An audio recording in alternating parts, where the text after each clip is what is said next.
Magandang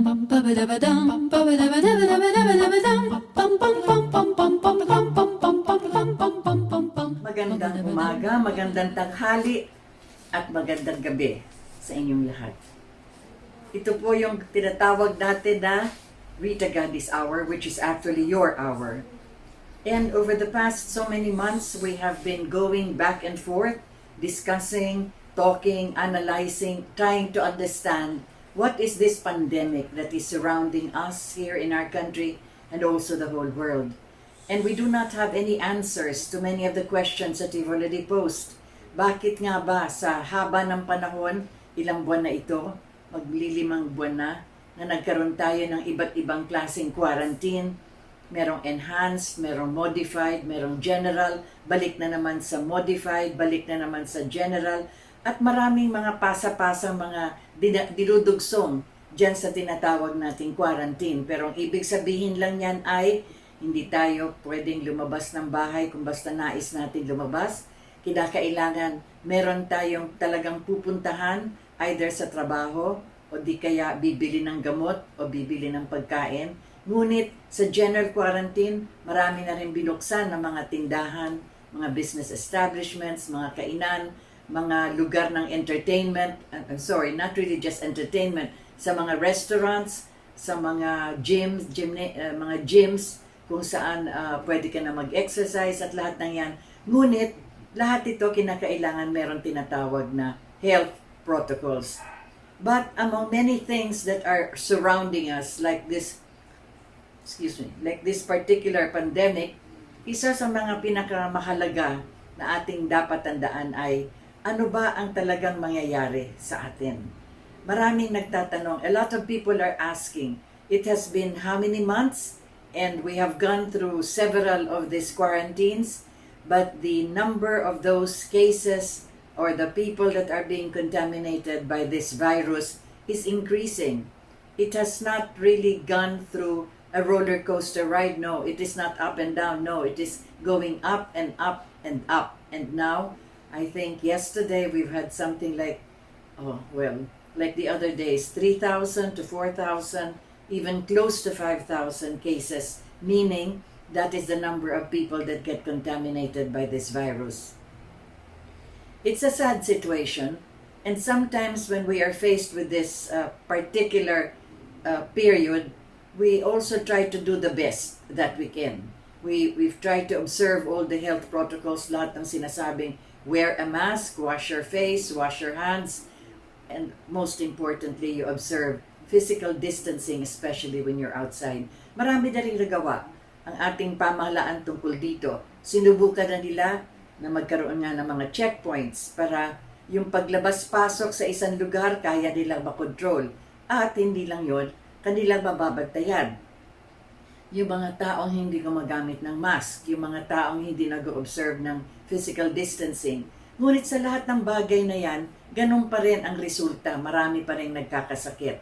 Marami pa rin na nasa period ng monitoring, nasa period ng observation, nasa loob ng mga quarantine facilities, at marami din na nasa critical at serious conditions. Kaya nga, yung mga ospital natin, especially those hospitals that have already been declared to be hospitals for COVID-19 patients, maraming nagsabi na talagang papuno na. Hindi lang sa papuno na, hindi na sila pwedeng tumanggap pa sapagkat meron ding mga ibang tao na kinakailangan na magpa-ospital na hindi naman COVID-19 ang kanilang sakit. So that is how it goes. We will go back to this as we go on a day-to-day basis every time we discuss it. But for now, for instance, let's shift a little bit. On September, September is usually the period of the United Nations General Assembly. Every year, all countries that belong to the United Nations organization meet in New York City to have the statements being delivered by either the heads of state or the secretaries of state of the different countries that are members of the United Nations. This year, the United Nations will be celebrating its 75th year.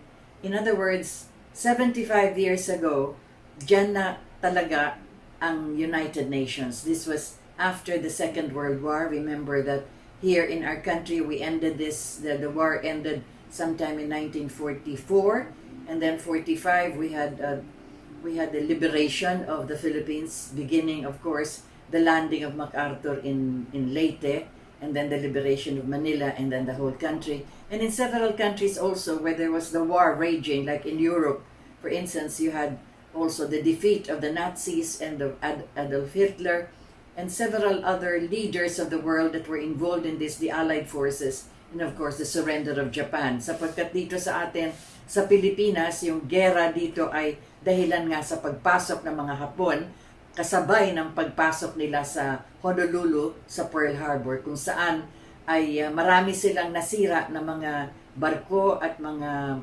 eroplano, mga helicopters doon sa naval base sa Pearl Harbor, at kasabay niyan sila rin ay lumusog dito sa Pilipinas, because remember at the time we were still an American colony, and we had two of the biggest military bases, the Clark Air Force Base and the Naval Subic Base.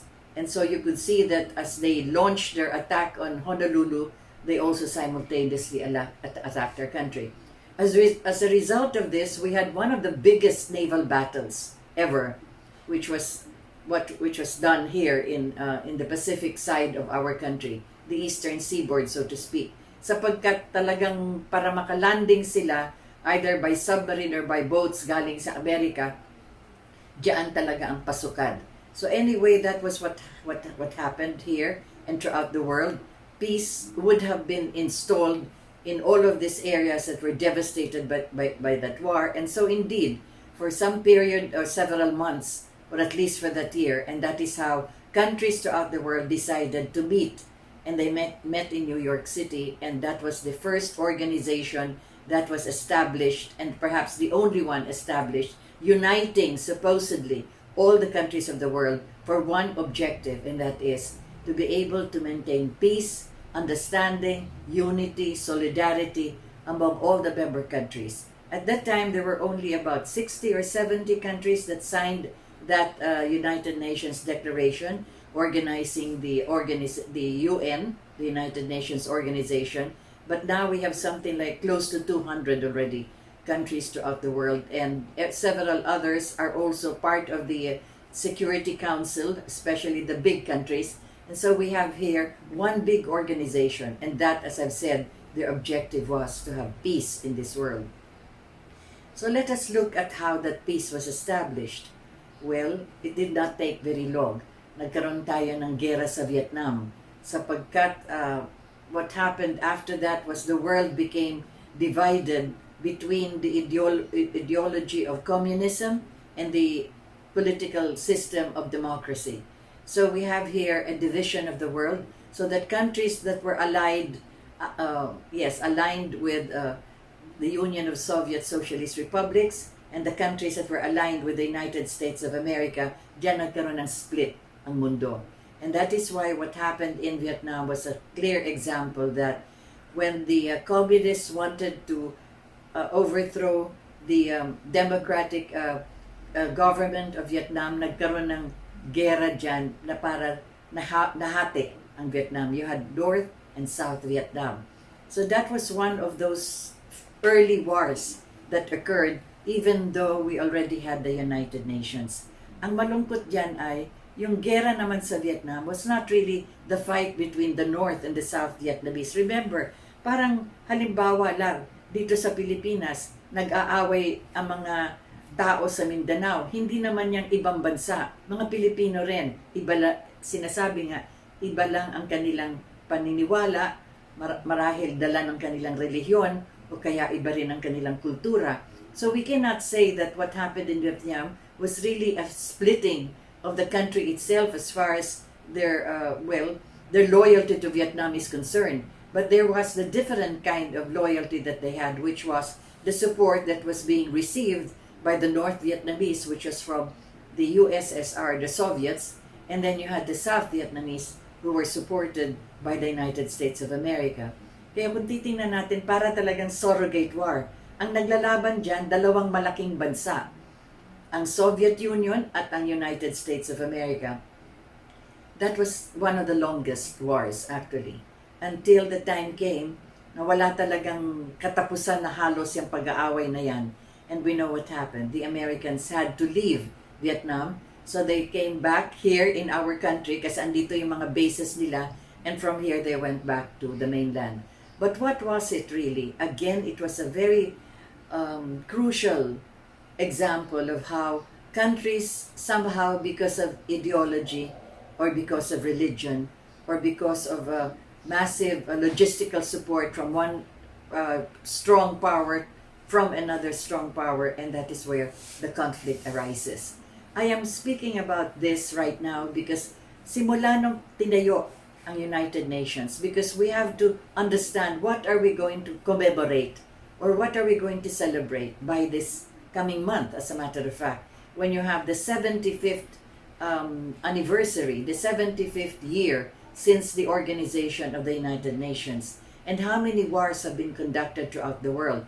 Nakita natin yung nangyari sa pag-split ng mga Czechoslovakia, Yugoslavia, lahat ng yan. Sa Crimea, lahat yung mga away din dyan. Nagkaroon din several others throughout the world. Of course, we had the Middle Eastern countries, we had Libya, we had Iran, we had Iraq, and even Syria. And recently in Lebanon, that is not a war, but you could see that since the organization of the Palestinian Liberation Movement was originally stationed there, nagkaroon din ng gulo. And then of course, Israel.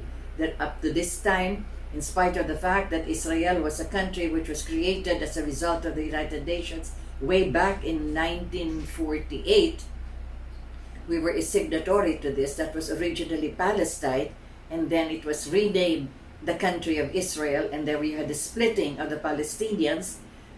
One group, or at least a large number of the Palestinians were settled in the West Bank, and the other group was settled in the Gaza Strip. So you could see that even to this day, there still is a conflict, and every once in a while, we read and we see the images of the bombings and assassinations and rallies and all of this. There are still pockets of a conflict in Israel. So to what is happening in Syria with Bashar al-Assad over the past 7 years, actually having again a surrogate war, so to speak, between the forces of America supporting one group and the forces of the Soviets supporting another group. And so that is how it is.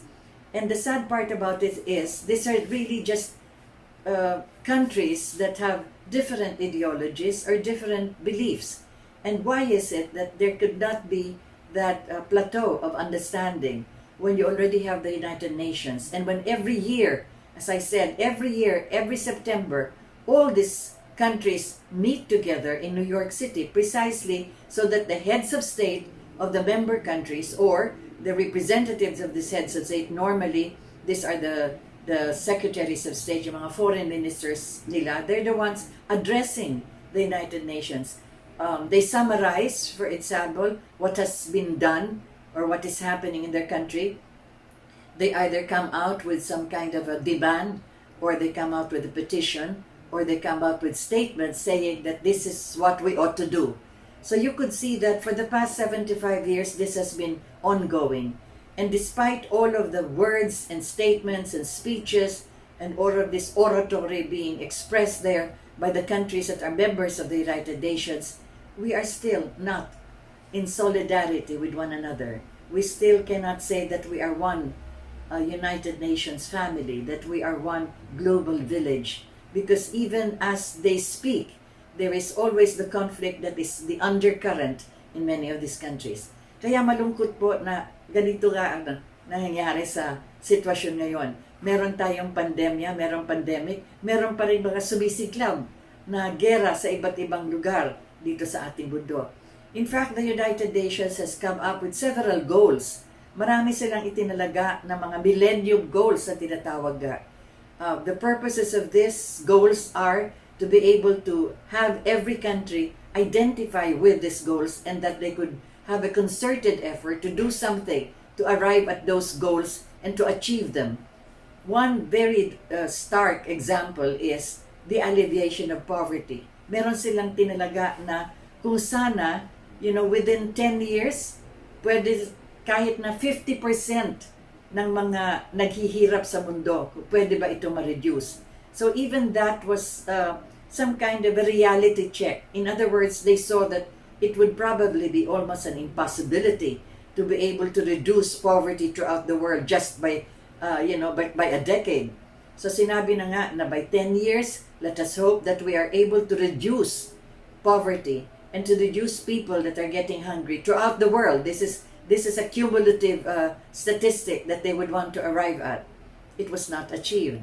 So they said that maybe for the next 10 years again, we may be able to do this. So other than that, there were also other objectives and other goals that they wanted to reach, like education, for instance, the role of women, labor, the discrimination that usually occurs when you have foreign labor in a different country, and several other other elements that would have to be secured, such as, that was why they had to organize the International Labor Organization. This is also one of the subsidiaries, one of the agencies of the United Nations. So marami silang na talaga. Meron sila sa environment, meron sila sa social justice, meron sa human rights, lahat ng yan. Kaya sinasabi nga, marami na silang na talaga dyan sa United Nations na sana ay maabot ng mga bansa na miyembro nito. Pinag-uusapan natin ito ngayon sapagkat nagkaroon din ng panahon na sa maraming nagsalita dyan sa United Nations na anyayahan, halimbawa, yung ating unang ginang noon, si Mrs. Imelda Romualdez Marcos. She was invited, I think, one of the few, if not one of the rare occasions that you had the First Lady of a country that will be addressing the United Nations. I think she was one of the first, as a matter of fact. Because normally, as we said, President Marcos already had this opportunity to also address the United Nations for the General Assembly, and several of other foreign ministers, Secretary Romulo, and also Secretary Tolentino, and several others. But it was the first time for us, at least, and also perhaps for the United Nations at that time, that we had a First Lady that would address the United Nations. Now, why was it possible that she was invited? Well, for one, that was very important as far as the realization that here in our country, we had the creation of a new department in the executive branch of our government. This was the Ministry of Human Settlements. And the United Nations has taken cognizance of this because it was the first time that they had the idea that a human settlements must contain and must do the service and the basic needs of the community that it organizes as a human settlement. In fact, after the Ministry of Human Settlements was established, and even before that, when Mrs. Marcos thought of giving to any human settlement, any community, the basic services of water, power, food, clothing, shelter, medical assistance, medical services, nutrition, education, social justice, and several others, even mobility or transport, all of these 11 services, she had this installed every time there was a human settlement that she was creating, or a human settlement already organized but which would be needing the assistance of the 7 basic services. Kaya nung nalaman ito ng United Nations and they saw what the Ministry of Human Settlements was doing here in our country, then she was requested to address the United Nations to elaborate on how she has been successful in creating human settlements here in our country. As a matter of fact, the habitat of the United Nations was patterned after that idea, na kung saan man magkakaroon sila na mabibigyan tulong in other countries, in several countries, na kinakailangan magkaroon ng human settlement, ang tinawag naman nila doon ay habitat. They started in countries which have pockets of poverty, clusters of people who have nowhere to go, they have no homes, they have no assistance coming from government. So it was necessary that they be created into a habitat or a human settlement where, as I've said, the basic services are to be given. Kaya dahilan sa ginawa ni Mrs. Marcos dyan sa Ministry of Human Settlements, na anyayahan siya na magsalita and to address the United Nations. And the title of her address then, at the time, was The New Human Order. Sapagkat madalas ang pinag-uusapan doon ay ano yung mga economic programs, ano yung social relationship ng mga bansa, anong klaseng mga tulong ang mabibigay sa isa't isa, at isa pa rin na mahalaga dyan ay kung paano matitigil ang mga alitan, ang mga gera sa mga lugar na nangangailangan ng tulong. Kaya nga naalala natin si Yasser Arafat, who was the head of the Palestinian Liberation Organization. He was granted the opportunity to address the United Nations, and the PLO, or the Palestinian Liberation Organization, was given an observer status. Hindi siya member kasi hindi naman siya bansa. Ngunit yung kanyang bansa ay tinawag na lang Israel, and now it's the Israelis that are actually occupying what was Palestine in the beginning. Kaya nga sinabi ni Yasser Arafat at the time, bakit tayo nag-aaway? Bakit nag-aaway ang mga Hudyo at ang mga Muslim dyan sa Israel o dyan sa Palestine? Kasi yun ang unang pangalan ng lugar na yan. You are, sabi nga niya doon sa mga Hudyo, you are a Palestinian Arab, you are a Palestinian Jew, and I am a Palestinian Arab, but we are both Palestinians. So yun ang isang malaking ehemplo na sinabi nga niya, na isang bansa ito dati na magkakasama tayo. Pareho tayong Palestinian, kaya lang nga ikaw ay Hudyo at ako ay Muslim. And so it is with the rest of the world, if you think about it. If we go back again to the Vietnam War, as I was explaining earlier, they're all Vietnamese, but there is a North and there is a South. There is a Communist Vietnam and there is a Democratic Vietnam. Hanggang sa nabuo na nga yung isang Vietnam pagkatapos ng umalis na yung mga Amerikano. Ganyan din na nangyari doon. Immediately after the Second World War. And it took several years, in fact decades, bago nagkaroon ng pagsasama. Sa Germany, you had East and West Berlin. So hati din yan. Kaya pag sinasabi, they're both Berliners, they're both Germans, but one is communist, one part is communist, the other part is democratic. Hanggang sa, remember, President Reagan, at the time, sinabi nga niya, break that wall. Break down that wall. So yun na nga, nagsama na, yan dalawa na yan. Yan dalawang Berlin, East and West, and then you had the united, just one Berlin. As a matter of fact, the president now, Angela Merkel, is an East Berliner, and she has stayed there perhaps most of her life until, with the United Berlin and Germany being just one country without this division anymore, she is now the head of Germany. Incidentally, she's also a physicist, a scientist anyway. So you also have the same situation here in the Korean peninsula, North and South Korea. They're still Koreans. They have one umbilical cord, they have one internal organs, the same innards and all of this, but split. Kasi yung sa South Korea, yan ang democratic. Sa North Korea, yan ang communist. Kaya makita mo, hati sila. So, in spite of the fact that we have a United Nations, we have countries also being split apart, precisely because of ideology and because of religion. Well, I go back to what Mrs. Marcos has done with the Ministry of Human Settlements, and that was the time when she was invited to address the General Assembly of the United Nations. Now, as we're celebrating by September this year, the 75th anniversary, we have to go back to the objectives and the goals and try to find out lessons in history of how it is possible, very possible, for countries to be able to understand each other. All it needs actually is the spirit of humility, the spirit of understanding, and the common threshold of trying to establish peace between and among people. I would like to cite the example of Mrs. Marcos, for instance, when she was speaking there about the new human order at the United Nations General Assembly. That was exactly what she was trying to underline, because she has undertaken some of the most critical, dangerous, and really, very difficult diplomatic missions if you would look at it from an objective point of view.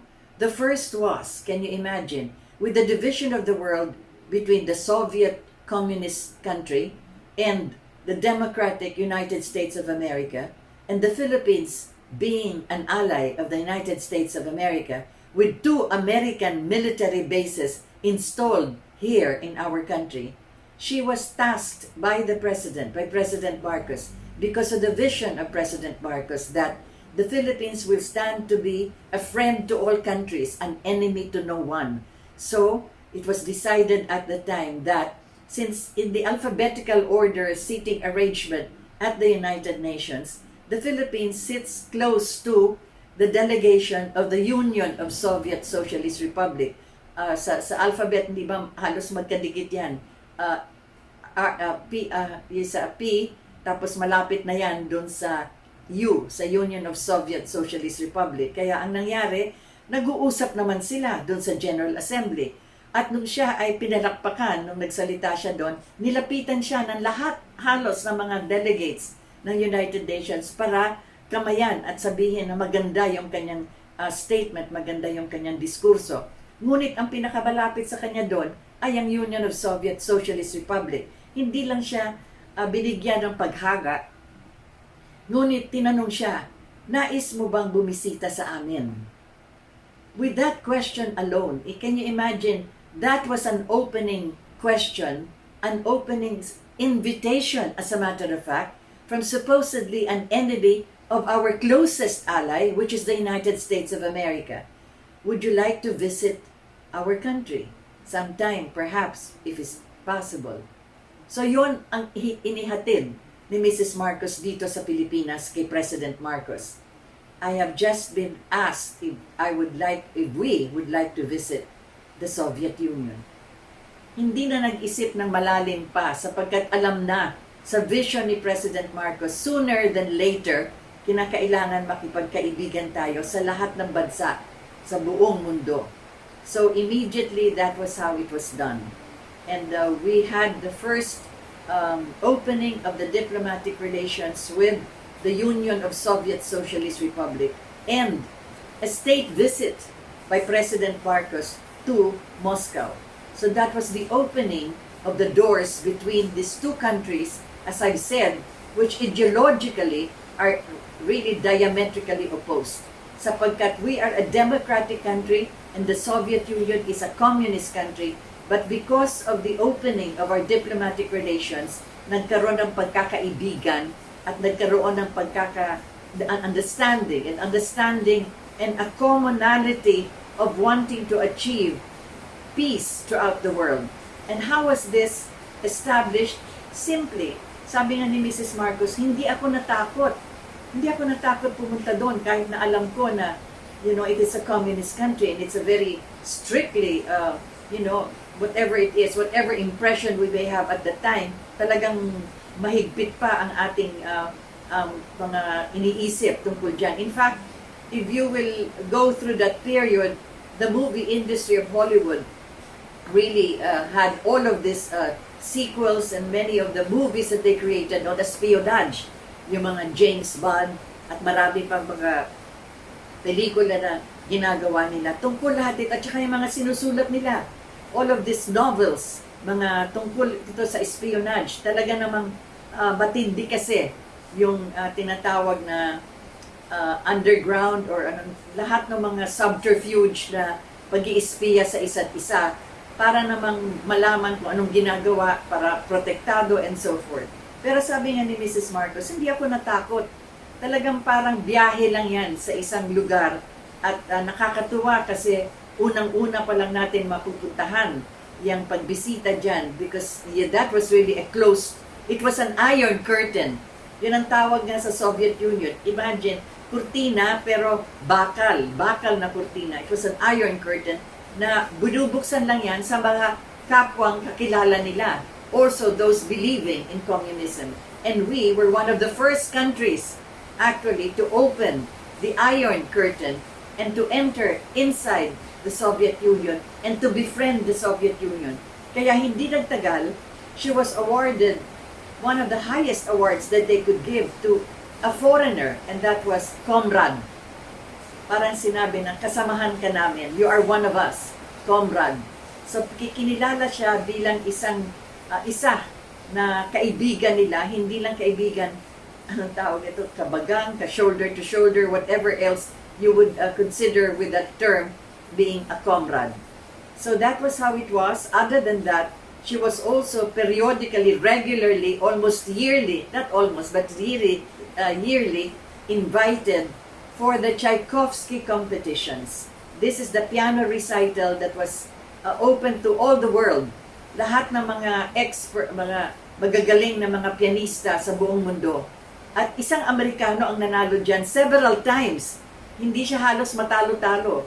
Kahit na yung mga Ruso, na remember, Tchaikovsky is a Russian composer, kahit na mga Ruso ang tumutugtog ng composition ng kababayan nila, nahirapan sila para talunin si Van Cliburn. At si Van Cliburn naman naging kaibigan din ni Mrs. Marcos.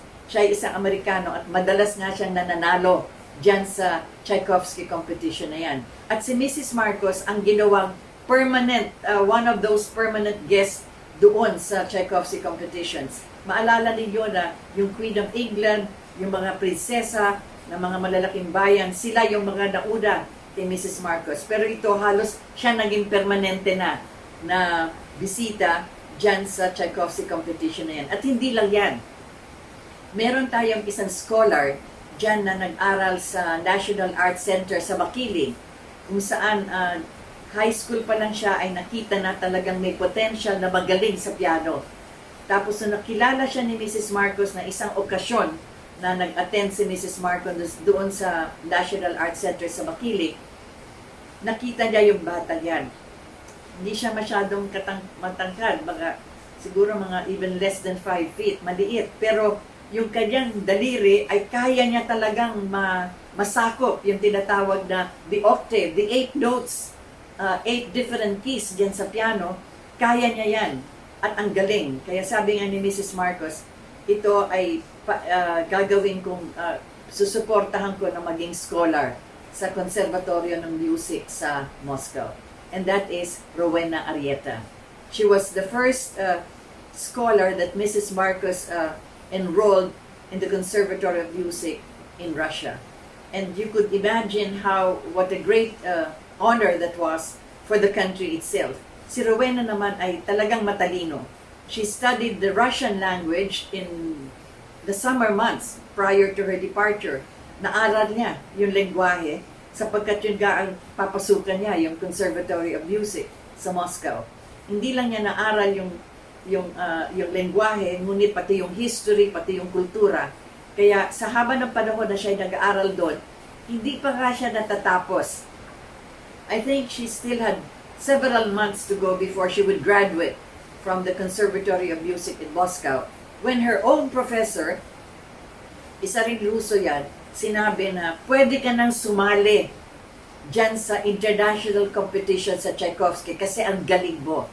You must remember that those that are competing there are coming from different countries of the world. May mga edad na ito. Marami sa kanila mga nagtuturo na rin, mga professors yan. Marami sa kanila ay mga kilala na mga international performers.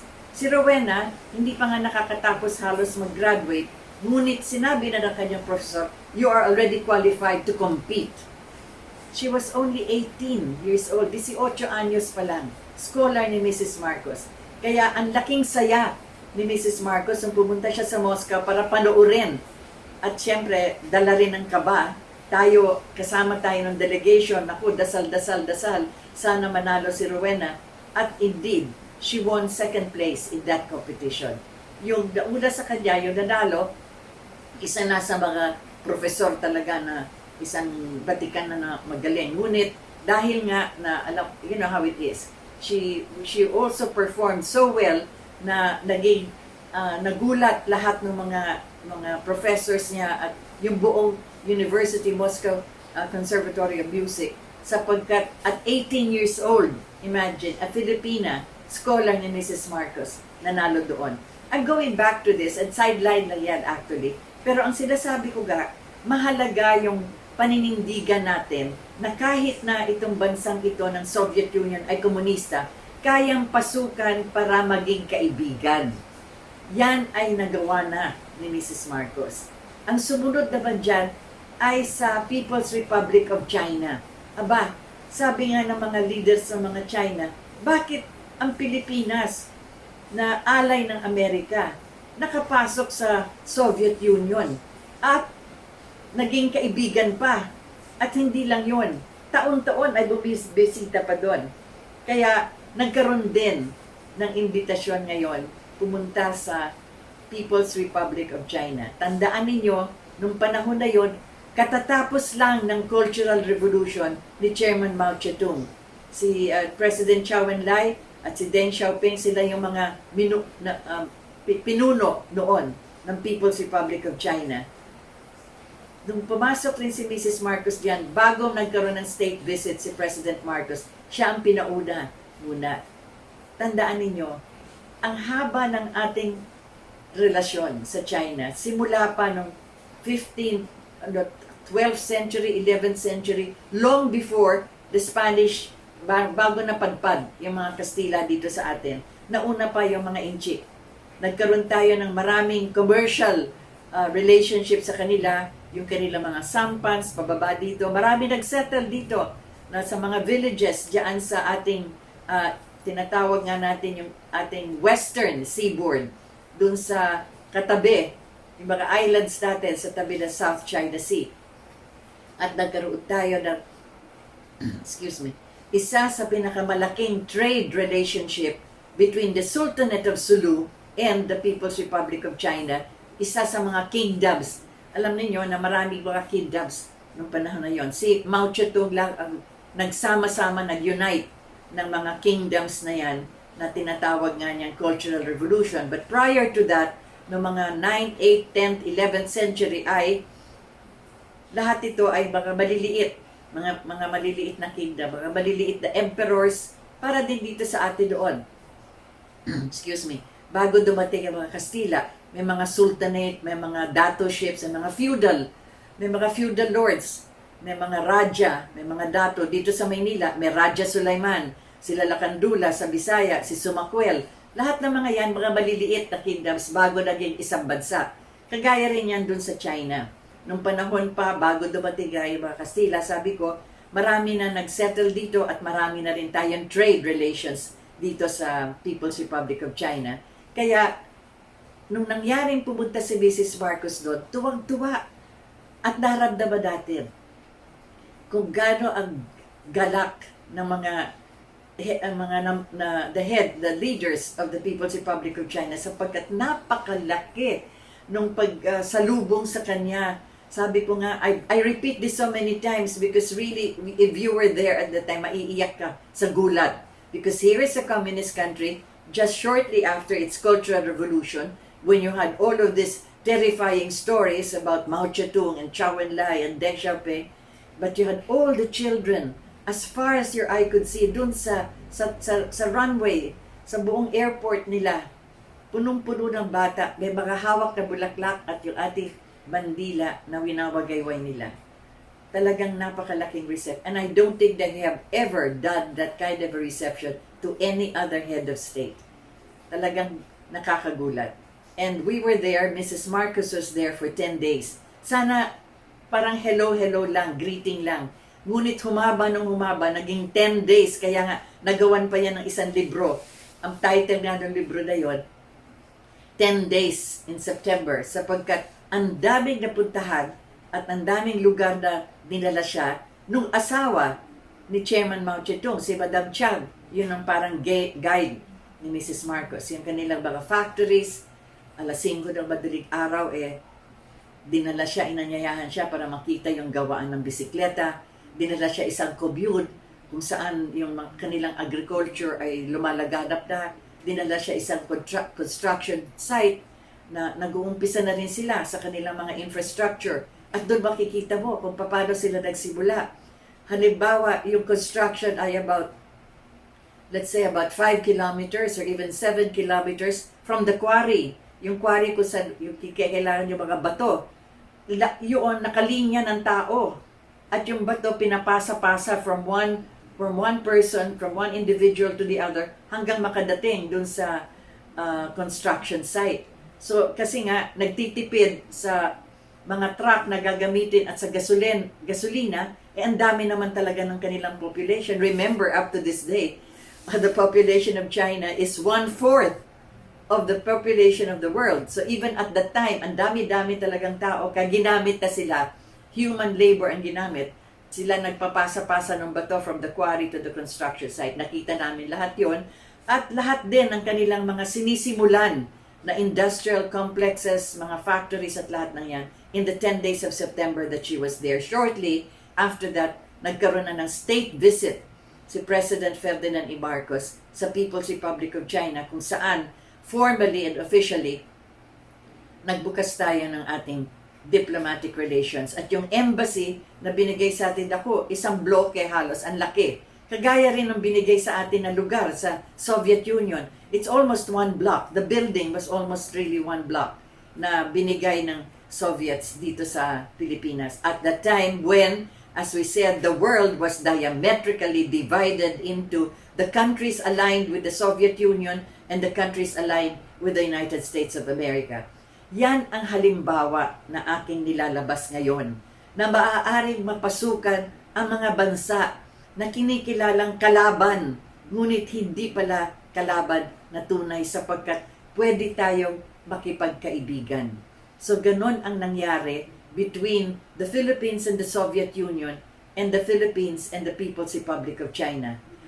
As a matter of fact, nung pangalawang bisita namin sa Soviet Union, at nagpapasalamat tayo sa mga ginawa ng Soviet Union sa pag-anyaya at sa pagtanggap sa ating unang ginang at sa ating presidente. At nung tinanong ko nga kay Secretary of State pa noon, si Andre Gromyko, na siguro naman ay ngayon mas malakas na ang relationship between our two countries. Ang sabi nga niya, kung sakaling kayo ay nagpadala ng mga sundalo para lumaban sa Vietnam, marahil ay nauna pa kayong bumagsak kesa sa nangyari sa Vietnam sa mga Amerikano. Because 2 of the American bases are here. You must remember that. And at that time, talagang pinapanood lang o pinapakaramdaman lang ng Soviet Union ano ang galaw ni President Marcos. And remember, President Marcos was the strongest ally of the United States of America. He fought side by side with the American forces here in our country. He was one of the most decorated war heroes here, fighting the Japanese at the time in the Second World War. Hindi mo mapapagkaila ang kanyang loyalty sa mga Amerikano sapagkat hindi lang dun sa gera, ngunit lahat ng mga nadaanan natin sa ating contemporary history, he has been a very close ally of the United States of America. And yet, when America wanted us to send our combat troops together, side by side with the Americans, to fight the Vietnamese, hindi pumayag si President Marcos. Ang sabi niya sa Amerika, Vietnam is a neighbor, and I do not fight my neighbor. But I will address your request with a construction, a medical, and infrastructure battalion. Hindi sila magdadalaga ng armas, ngunit tutulong sila sa construction, sa medicine, sa medical assistance, at sa whatever else that you may be needing, but not to fight the Vietnamese. Talagang doon medyo napailing ang Washington, so to speak. At sabi nga nila, America really felt a little uncomfortable. Kaya nga, sinabi nga ni President Johnson at the time, nagpatawag pa siya ng meeting dito sa Manila. Nagkaroon tayo ng Manila Summit, inimbitang Australia, Japan, New Zealand, at saka ang mga ibang bansa dito sa Southeast Asia para ma-pressure nga ang Pilipinas, si President Marcos, na magpadala ng mga combat troops dyan sa Vietnam. Hindi rin pumayag si President Marcos. And as a matter of fact, we were the first country dito na tumanggap ng mga Vietnamese refugees. Tandaan ninyo, dyan nagtayo si Mrs. Marcos ng Little Vietnam, so to speak. Nanalo ng award yung refugee center na binuksan at ginawa para sa mga Vietnamese. Anyway, ang sinasabi ko nga dito ay, kahit na ang isang bansa merong ibang ideolohiya, o kaya ay tinitingnan ng mundo na isang bansa na kalaban, pwede yan pasukan at gawing kaibigan. Pwedeng sa pamamagitan ng sinasabi ko nga, as far as Mrs. Marcos is concerned, it was really not just an act of humility, but it was with the idea that we are one nation and we should all be at peace. Yan ang kanyang parating sinasabi na madalas nating madinig at maraming ang pinagtatawanan na nga siya. The true, the good, and the beautiful. Ang katotohanan ay isang mundo lang tayo at kailangan talagang magkaisa tayo. Yan ang katotohanan. Ang kabutihan ay nasa loob natin na kahit na sino ka, ano man ang kulay ng iyong balat, ano man ang relihiyon mo, ano man ang ideolohiya mo, ang kabutihan ang kailangan iiral sapagkat lahat tayo ay may taglay na kabutihan. We have the goodness in all of us, which is what we have to surface. And then the beautiful. Ano ba ang beauty? Beauty is truth. Truth, beauty. Sinasabi nga sa isang poem. Ang ibig sabihin ng kagandahan, lahat tayo ay may taglay ng kagandahan ng isang bulaklak na magiging isang magandang prutas kung kaya natin gawin ito sa kabutihan at sa katotohanan. The true, the good, and the beautiful. Yan ang kanyang gamit lamang sa lahat ng kanyang mga pinasukan ng mga ibang bansa.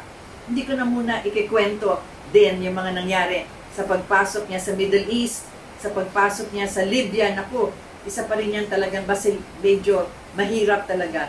Ngunit tingnan na lang natin, itong mga bansa ngayon, na para bang nangyayari sa atin sa mundo, dito sa pandemic na ito, at sa mga iba't ibang mga contemporary issues, at lahat itong mga elements na humahadlang para magkaintindihan tayo. Tingnan nyo ang ginawa ng presidente ng Amerika.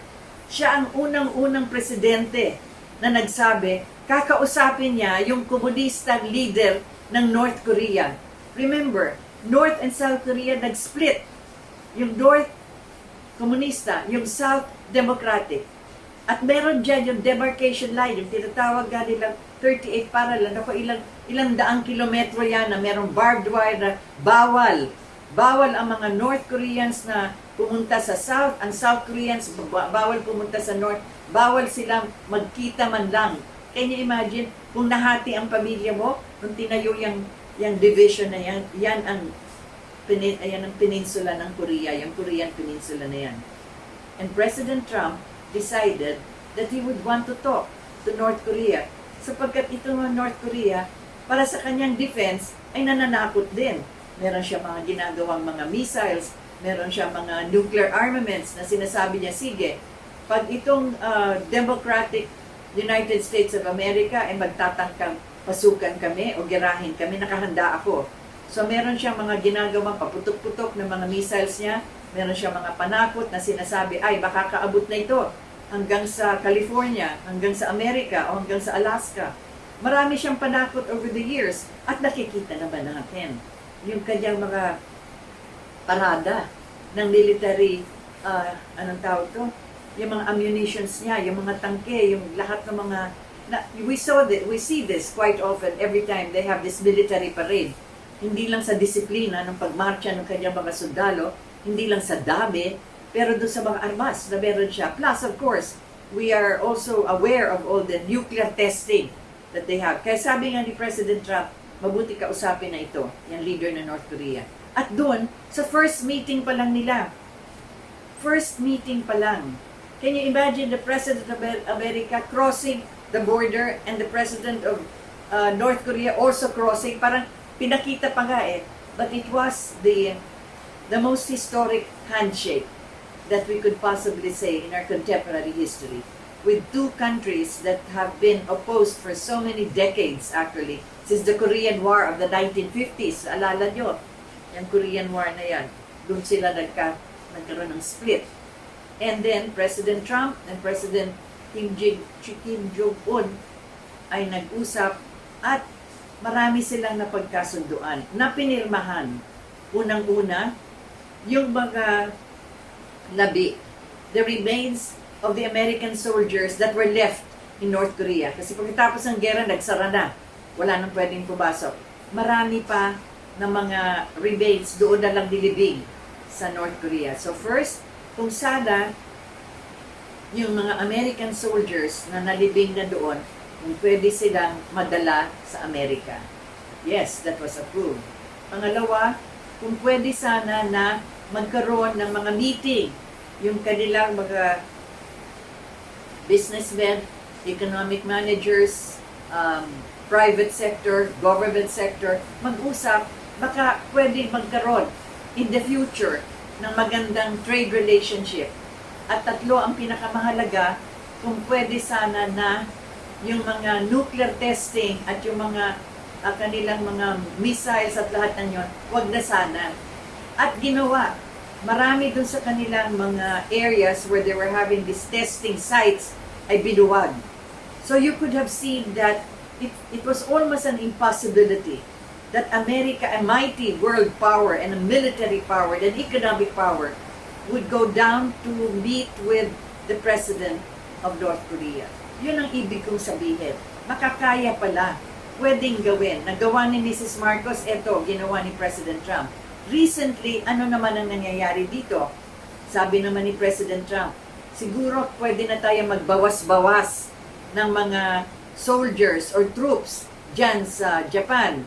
Pwede na rin tayo magbawas ng mga troops dyan sa Afghanistan. Pwede tayo magbawas ng mga American troops dyan sa South Korea. Pwede na rin tayo magbawas ng mga troops sa ibang lugar. So yan, nakikita natin. Pati ang NATO, sinabi din niya, ano bang ginagawa ng American base dyan? A protection against Russia. But what for? Gagarahin ba sila ng Ruso sa panahon na ito? So whatever it is, nagkaroon ng maraming pronouncements si President Trump. Nang ibig sabihin nito ay may concentration na siya doon sa tinatawag natin United Nations goal for peace in the world. Sana mapagpatuloy yon. Kaya binabanggit ko lahat ito sapagkat dito sa gitna ng ating pandemic na may mga bansa na maaari na silang magbigay ng vaccine. Mauuna daw ang Japan, meron na ang Japan. And then of course, the United States of America and all of their laboratories and scientists are also in a hurry to produce a vaccine. And then you have Russia announcing also that perhaps even by the end of the year, they could already have the vaccine. And then the People's Republic of China, likewise, also announcing that malapit na rin sila.